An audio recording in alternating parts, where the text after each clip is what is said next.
So, good morning and welcome to Monkhouse on Mondays. Today I'm delighted that I've been joined by Scott Rolfe. Scott, just give us a bit of insight as to who you are and what you do, please. So I'm the Chief Exec for Hello Leisure. We run 20 leisure centres across 4 regions: Herefordshire, Wiltshire, Shropshire and also in Wales. So we've got an interesting spin on the way the 2 different countries are tackling the current issue. Absolutely, and that's been quite complicated, hasn't it? Things like the Reactivate training has been funded by Sport England, and we're struggling to let our colleagues in other parts of the country access it. I'm sure we will. I'm sure we'll find a way of doing it. But yeah, that's been quite interesting with the different dates and the times and the different rules and things. But before we get into that, Scott, you and I are MEP addicts. We're always using our MyZone belts. So I know you've been doing some cycling, but have you been doing a particular challenge at the moment on your bike? No, I just try and, it's a bit of clear your headspace. So I tend to I'm doing a lot of walking at the moment with the family. I've really enjoyed that. Bit of being at home a bit more has allowed me to do that. I enjoy a bit of cycling, but I've had a bit more time. So maybe weekend rides have been slightly longer. Try and set myself a challenge of getting so many MEPs a month or getting so many miles in a month. And just a personal challenge. I think we're a fairly competitive bunch, aren't we, that work in the sector. So whether it's setting yourself a challenge or competing against your colleagues on MyZone, it's all good fun and it just drives you on a little bit. Yeah, absolutely. I was only saying yesterday what it did for me when I first started wearing it was realise how little exercise I did. Because I'd be scratching around at the end of the month trying to get a few MEPs to get past that 1350. And I think that really brought it home to me was actually how little I did exercise-wise. So it's a really positive thing. So talk to me, you've just given us an indication of the locations you work in, and what strikes me is they're very rural, which means, I guess, you've got an ageing population, might be, some pockets of deprivation, but actually quite a probably well-off community. How has lockdown been for those sort of rural locations that you operate in? Yeah, well, we've got the whole gamut. So we do have older communities. We do have deprived communities, and particularly in South Wales where we trade. A lot of market towns. So we have market towns in England and valley communities. What I would say is the challenges for those communities have been the same. Perhaps with slightly older communities, we've seen a bit more anxiety. As a result, maybe some of the cases of COVID-19 have been slightly lower because people have complied with the rules slightly better where they have perhaps in inner cities. So I think that's helped communities control the cases. But what's hit us, I think, well, we knew anyway, but it's reaffirmed it, is how important our facilities are. They are hubs of the community. It's like your local primary school, your local supermarket, your leisure centre is part of the key infrastructure, and the engagement that we've had with customers through the period of closure. We've worked really hard. Kathy and the marketing team have worked hard. Amazing engagement and interest and requests for support, even though the facilities aren't open. And like many operators, we've tried to deliver digital support. We've tried to keep lots of positive messages, but the level of positive feedback has been really, really supportive, and the success that we've had in trying to continue to motivate some of those people into maintaining regular exercise gives us a lot of confidence for the future, and it's just reaffirmed the great relationship we have with the users. It's really interesting, that market town bit. I remember being interviewed for Bromyard when it first got that must be 26 years ago, a long time ago. And it was one of the first sites that ever combined and made a library as part of a leisure centre as well. And it just struck me then as you were talking that A, the memory came back of driving to Bromyard for an interview, but B, as the library opened at Bromyard, have you reopened that part of the building? Not yet. So we are working with the local authority. The library's still there. It's been expanded. I mean, that's another good case. It's not just a leisure centre. It's much more. It's different things to different people. So we'll be looking to open Bromyard towards the end of July, very early August. Bit of a staggered opening for our facilities. Of course, we've got the green light from the 25th. Working with the local authority about libraries. We've actually got libraries in about 6 or 7 of our facilities. Okay. So working with those library partners, making sure that we comply with their regs around click and collect and hygiene and isolating books on return, making sure that we get the protocols in place. But again, another key service for local people. Yeah. No, absolutely. And that being part of the community was so important because I knew the person who got the Bromyard job, and actually it was about being a real part of that community and understanding that community well to make that place work. So yeah, that's really positive. And thinking of staff, you know, do you guys struggle to employ people because of the rural locations? What's it been like before COVID, and how do you think COVID might affect employment and team members? Yeah, so prior to COVID, we don't have major problems recruiting. I think what we do find is, being more rural, we probably have problems attracting people from around the country. People won't necessarily relocate to some of the communities that we trade in. The upside is our staff stay for a really long time. I'd like to think that the places that we trade are really beautiful parts of the country. People like to live there. And consequently, we have very low turnover in a lot of roles. So it doesn't cause us a major issue. We've done quite a lot on apprenticeships using the levy in the last few years, which has been successful. We've also done what's been really useful is an aspiring managers program. So managers for the future, we've put more investment to develop them.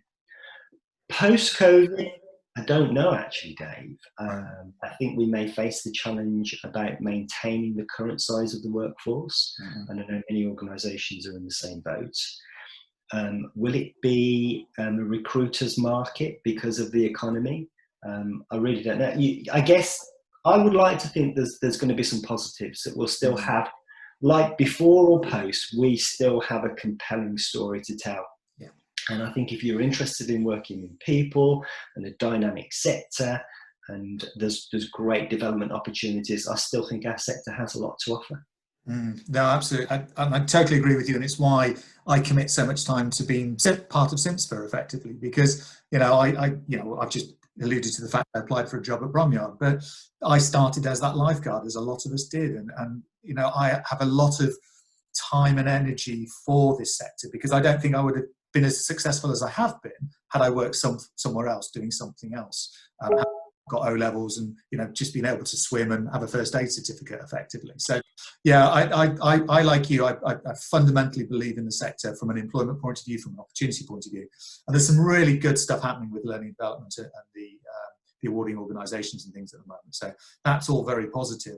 And talking of success, I've spoken to a few trusts recently as part of this conversation that almost the successful trust, the ones that have really understood how to diversify, how to manage costs, how to generate income, how to really work within commissioning as well, have almost been slightly forgotten by their local authority. And what COVID's done is almost had to force the local authority to rethink their approach to the provision in their area.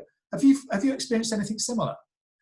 Yeah, I think, well, if we look at the sector, it's probably been on a journey now for a couple of decades where, you know, we go back 20 years ago, traditional leisure was fairly heavily subsidised. Probably an ageing stock as well, if we think about the assets. And we look at many modern operators today, they're trading with no subsidies. There's been significant investment. We've got a lot of great facilities across the UK. And I think we fall into some of those categories as well. We've got different partnerships with different arrangements. I think the danger sometimes is for those successful organisations that perhaps aren't subsidised to the local authorities, and it's meant in a positive way that leisure's not a problem, it's in a safe pair of hands. Of course, what happens when you face a unique, hopefully once in a lifetime situation that we're facing at the moment, we're not necessarily at the top of the agenda. And I think if you look nationally, you know, the campaign to save our centres highlights the fact that maybe locally and even central government doesn't really recognise the risk that the sector faces. So it's a fairly universal challenge. We've seen the support for the arts. I'm adamant that if we don't see something similar for public leisure facilities, there's going to be significant challenges. And And I do have a lot of sympathy for local authorities. They're facing great challenges as well. We have great relationships with all of our partners, and they've been very open and candid with us. They're working with us to try and find us solutions. We don't have all those pieces in place at the moment, but I'm optimistic. But I think local authorities will need support to support their public leisure provision.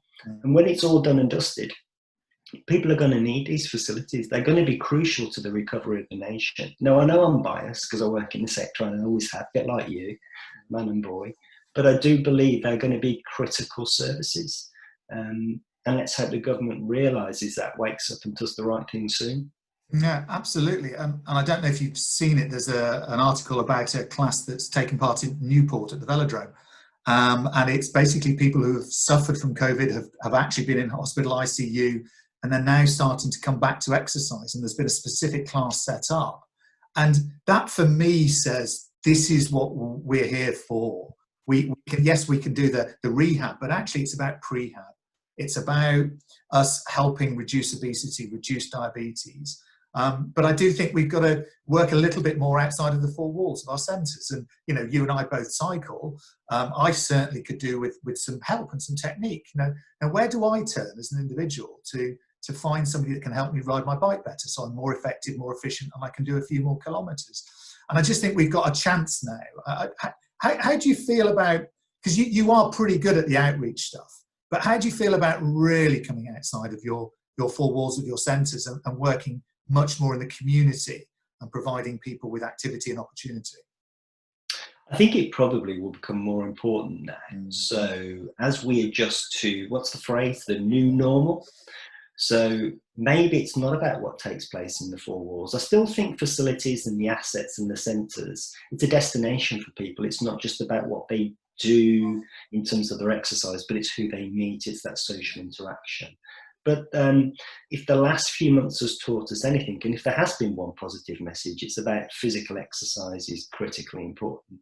It's funny, isn't it, that you and I and people that work in the sector, we've known this for 25 years, and try to convince people that don't work in the sector how important it is.